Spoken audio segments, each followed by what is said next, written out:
Petrol में तकरीबन कोई 26 रुपये इजाफा कर दिया गया और डीजल में तकरीबन कोई 17 रुपये इजाफा कर। जब IMF से भी पैसा लिया जाता है तो उसका भी रिलीफ आवाम को नहीं मिलता। वो भी IMF से जो IMF ने कह लें कि जो पाकिस्तान की हुकूमत थी उसकी नाक की लकीरें निकलवा दी। हुकूमतें दी जाए, 5 जमहूरी हुकूमत दी जाए, वो अपनी मर्जी से काम करें और जिसको आवाम मुंतखब करें। वो ये नहीं सोच रहे कि जिस पाकिस्तान ने उनको इंडस्ट्री बनाने के काबिल बनाया। रोटी कपड़ा मकान, जो भुट्टो साहब ने भी नारा लगाया, खान साहब ने भी नारा लगाया, अब जंगीर तरीन साहब भी इस चीज़ के ऊपर।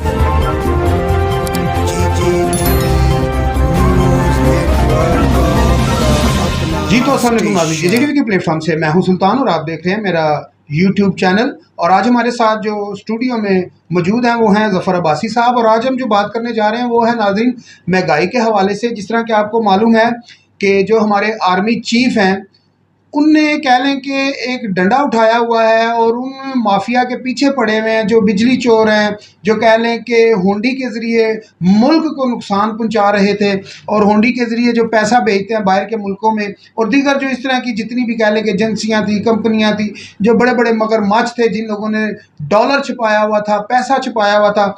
नाज़रीन यहाँ पर मैं आपको बता दूँ कि जो डॉलर कह लें कि 336-40 के करीब पहुँचा हुआ था। इस टाइम अगर देखा जाए तो डॉलर जो है 297-98 के करीब पहुंच चुका है। और यहाँ पर जो मैं आपको बात बता दूं कि डॉलर जैसे ही नीचे आता जा रहा है और दिन ब दिन कह लें कि पेट्रोल की जो कह लें कि कीमत है वो बढ़ती जा रही है। आज भी जो है पेट्रोल में तकरीबन कोई 26 रुपये इजाफा कर दिया गया और डीजल में तकरीबन कोई 17 रुपये इजाफा कर दिया गया। यहाँ पर जो हैरत अंगेज़ बात ये है, सोचने वाली बात ये है कि जो पेट्रोल है वो डॉलर की मद में ख़रीदा जाता है। जो बैलर है कह रहे हैं कि वो काफ़ी महंगा होता जा रहा है और डॉलर में जब आप पेट्रोल ख़रीदते हैं डॉलर दिन ब दिन सस्ता हो रहा है और पेट्रोल महंगा हो रहा है। अगर देखा जाए तो इस महीने में 3 दफ़ा निगरान हुकूमत यानी कि अनवारुल हक काकड़ साहब की हुकूमत ने 3 दफ़ा पेट्रोल की कीमतों में इजाफा किया है। तो ये इजाफा मेरी समझ में बिल्कुल नहीं आ रहा, क्योंकि वजह यह है कि एक तो आप जो है कि जो बिजली चोर थे उनसे भी आप करोड़ों अरबों रुपया निकलवा रहे हैं। अच्छा जी, फिर जो डॉलर की मद में कह लें कि करोड़ों अरबों रुपया आप निकलवा रहे हैं, तो फिर उसका जो रिलीफ है आवाम को क्यों नहीं मिल रहा? जब IMF से भी पैसा लिया जाता है तो उसका भी रिलीफ आवाम को नहीं मिलता।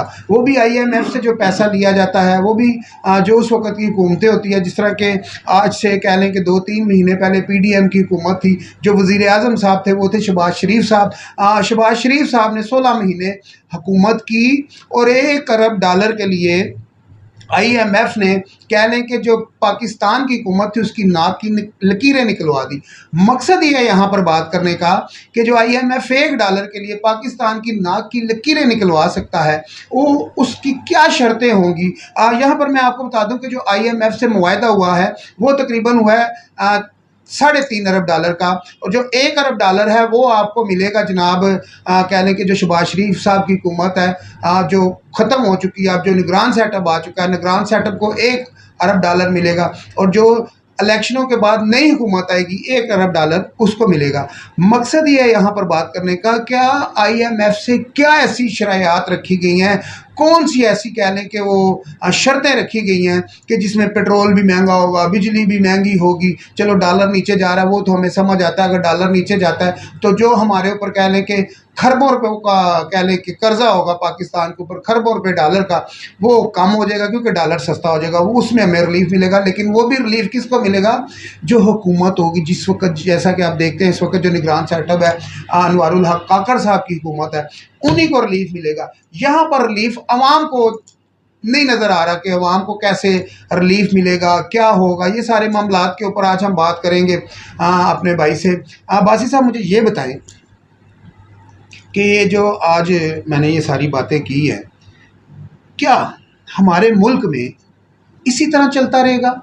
एक हुकूमत आती है वो कहती है एक हुकूमत का मैं नाम लेता हूँ, ठीक है जी, 2007 में मेरा ख्याल है कि जरदारी साहब की हुकूमत आई, तकरीबन डॉलर 100 से भी नीचे था, ठीक है जी।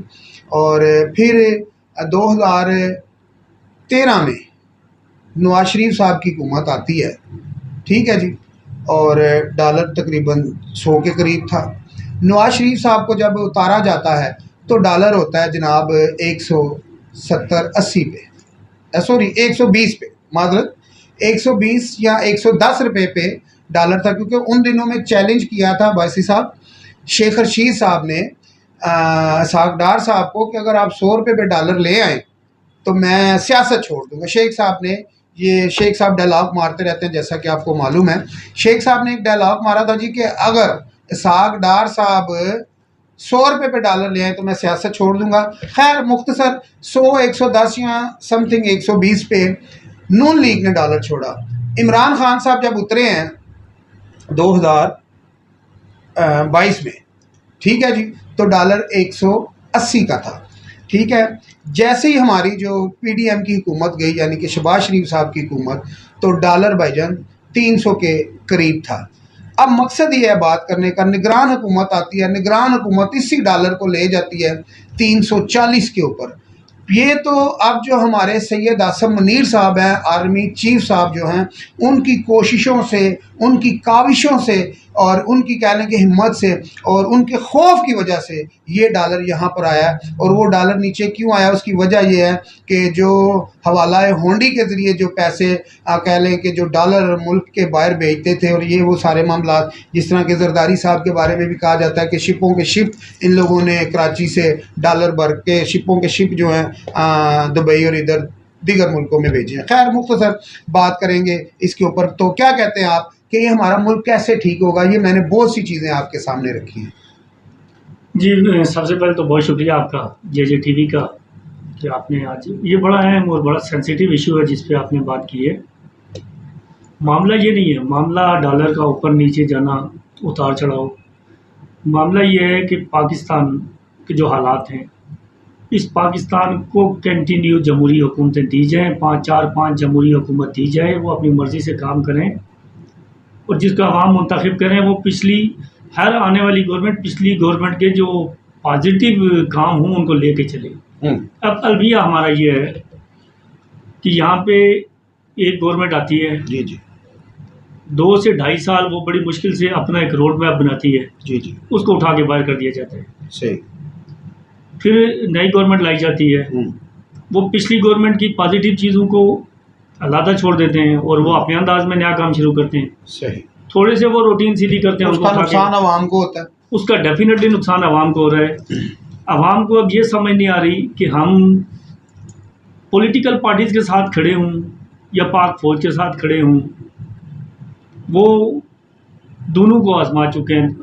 दूसरी जो आप बात करें डॉलर की, अब देखिए आप पीछे चले जाएं 1978 में, जहाँ पे जंग लग गई, रशिया आ गया अफ़गानिस्तान पे, तो उस वक़्त अमेरिका ने अपने मुफाद के लिए पाकिस्तान को भी इस्तेमाल किया, डॉलरों की भरमार आना शुरू हो गई। वो डॉलर जब मोहतरमा बेनज़ीर भुट्टो की गवर्नमेंट से लेके 1998 मियां नवाज शरीफ साहब की गवर्नमेंट तक, वो डॉलर हमारे पास काफ़ी थे, मुल्क का निज़ाम चलता रहा, डॉलर में इस्तेकाम रहा।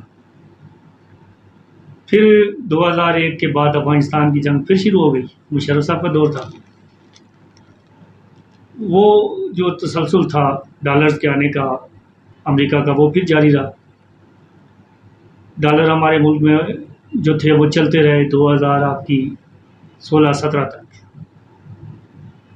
अब यहाँ पे जो मामला बना है कि ना तो कोई अफ़गानिस्तान की वार है, ना कोई नया मार्ग खुला है, ना अमेरिका की तरफ से डॉलर है। अब जो डॉलर है वो जनरेट करने हमारी कम्युनिटी में, हमारी बिज़नेस कम्युनिटी में, जो हमारे मैन्युफैक्चरर्स हैं वो अपनी इंडस्ट्री से जो चीज़ बनाते हैं उसके बिहाफ पे वो डॉलर ला सकते हैं और वो उन्हें लाने चाहिए। हमारा मैन्युफैक्चर जो है वो यहाँ से मुल्क तो छोड़ के भाग रहा है, दूसरे मुल्कों में इंडस्ट्री लगा रहा है। सही। लेकिन वो ये नहीं सोच रहे कि जिस पाकिस्तान ने उनको इंडस्ट्री बनाने के काबिल बनाया और इसी पाकिस्तान ने उनको एक नाम दिया, शोहरत दी, तो इस मुल्क में इंडस्ट्री अपनी किसका, इसके ऊपर आप किसका नाम लेना चाहेंगे? कौन? मैं तो तमाम इंडस्ट्रियलिस्ट को कह रहा हूँ। अच्छा। इस मुल्क के जितने इंडस्ट्रियलिस्ट हैं जो इंडस्ट्रियाँ बंद करके जा रहे हैं, वो इंडस्ट्रियाँ बंद ना करें। मुझे ये बताएं ना भाई साहब, मसला ये है कि चीनी 220 पे चली जाती है, मैं उसी तरफ आ रहा हूँ, ठीक है, और जो आटा है आपका वो 170 पे चल रहा था पीडीएम की हुकूमत में, वो 176 पे चला जाता है। अच्छा जी, पेट्रोल जो था आपका 165 162 पे चल रहा था पीडीएम की हुकूमत में। निगरान हुकूमत आती है, आज 350 रुपये हो गया, यानी कि 332 रुपये लीटर पेट्रोल हो गया। मैं ये जो मेरा कह लें, मेरी कोशिश होती है बासी साहब, मेरा जो मेन मकसद था मीडिया में आने का या सहाफ़त में आने का, वो ये था कि जो अवाम के मसले हैं, अवाम की जो परेशानी है, जो अवाम का सवाल है, मैं जब पार्लियामेंट हाउस में भी जाता हूँ तो मेरी कोशिश यही होती है कि मैं जो अवामी सवाल हैं वो लेके अपने जो हमारे कह लें कि हुकूमतों में बैठे हुए लोग हैं उनको मैं बता सकूं कि अवाम के ये मसाइल हैं, अवाम के ये मसले हैं, इनको हल किया जाए। अवाम का मसला है बासी साहब रोटी कपड़ा मकान, जो भुट्टो साहब ने भी नारा लगाया, खान साहब ने भी नारा लगाया, अब जंगीर तरीन साहब भी इस चीज़ के ऊपर खेलना चाह रहे हैं जी, हम रोटी कपड़ा मकान और ये वो, और जो कह लें कि कच्ची वादियाँ उनको मुस्तकिल कर दिया जाएगा, पक्का कर दिया जाएगा, और ये वो सारे मामलात जो इस वक्त कह लें कि आज जो मैंने बासी साहब आपके कह लें कि एरिए में ही मैं एक पेट्रोल पंप पे गया, वहाँ से मैं भी पेट्रोल डलवाता हूँ,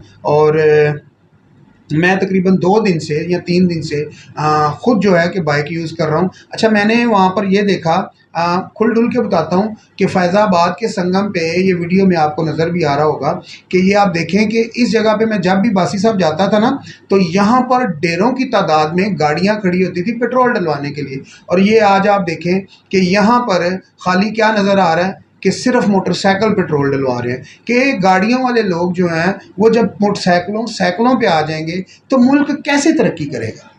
जी, मैं वही बात कर रहा था। मामला ये है कि सबसे पहले इस पाकिस्तान के इदारों को, जो मुझे बताने इदारे हैं, उन्हें इस पाकिस्तान से स्मगलिंग रोकनी होगी।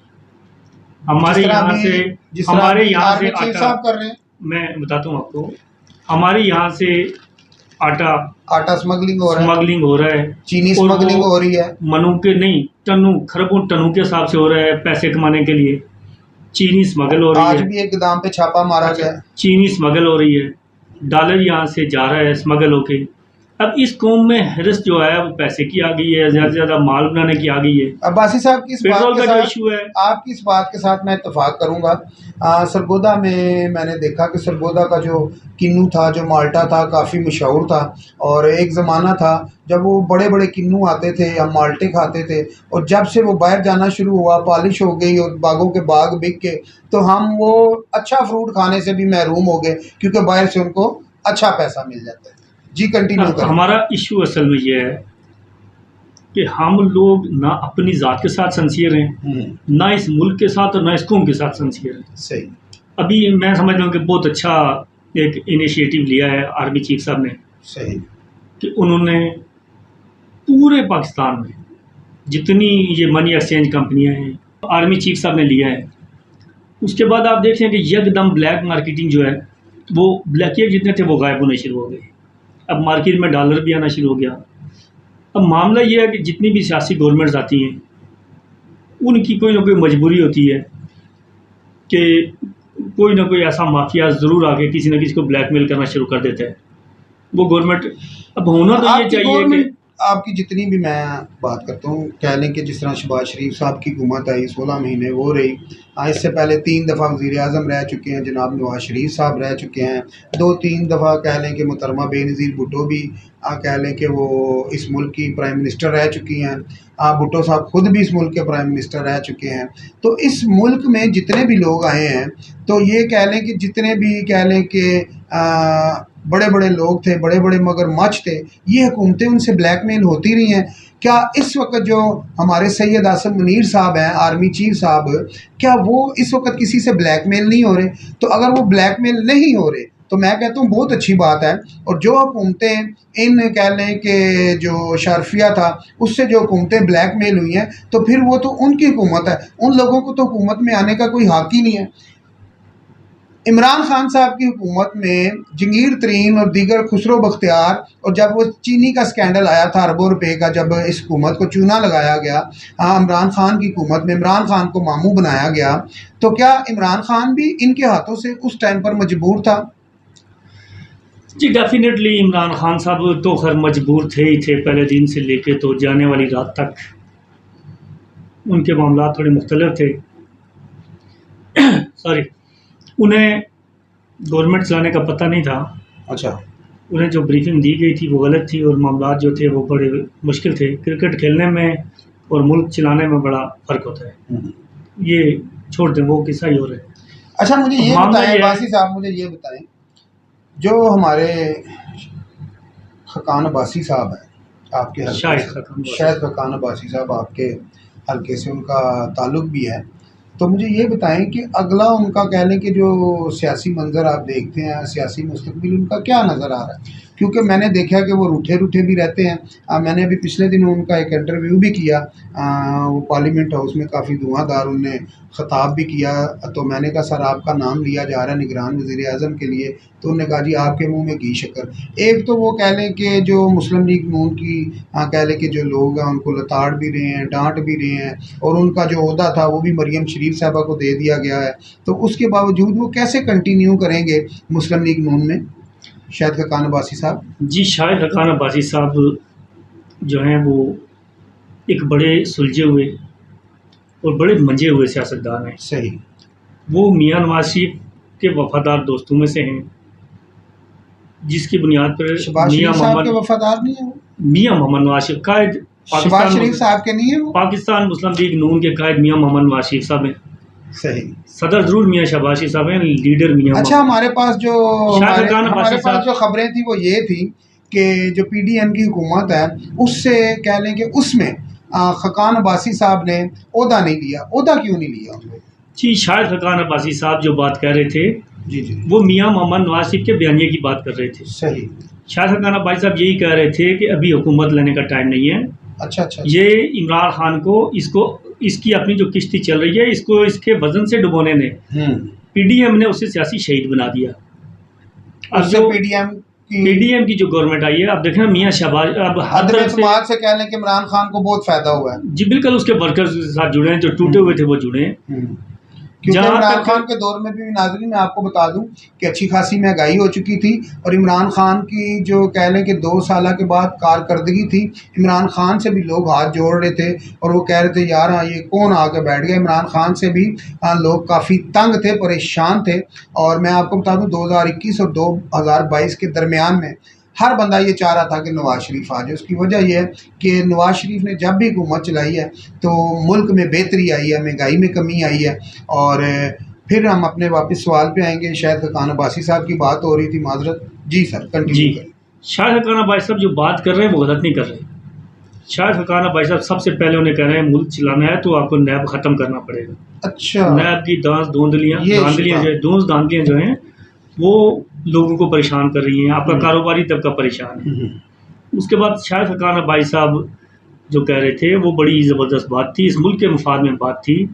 वो ये थी कि इस मुल्क के जितने भी कारोबारी लोग हैं, जितने स्टेक होल्डर्स हैं, उनको एतमाद में लेके चलें। अब गवर्नमेंट पीडीएम की थी और तमाम तर तनकीद मियाँ शहबाज शरीफ साहब मुस्लिम लीग नून के ऊपर हो रही थी।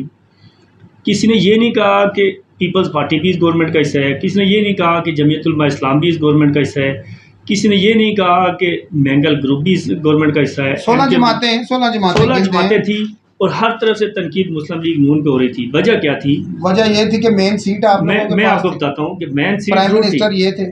मेन सीट जरूर थी, ये भी मैं समझता हूँ कि मियाँ शहबाज शरीफ साहब का बहुत बड़ा कारनामा है। उन्होंने 16 महीने अपनी सियासत कुर्बान करके रियासत को बचाने के लिए 16 जमातों का इत्तेहाद चला के दिखा दिया।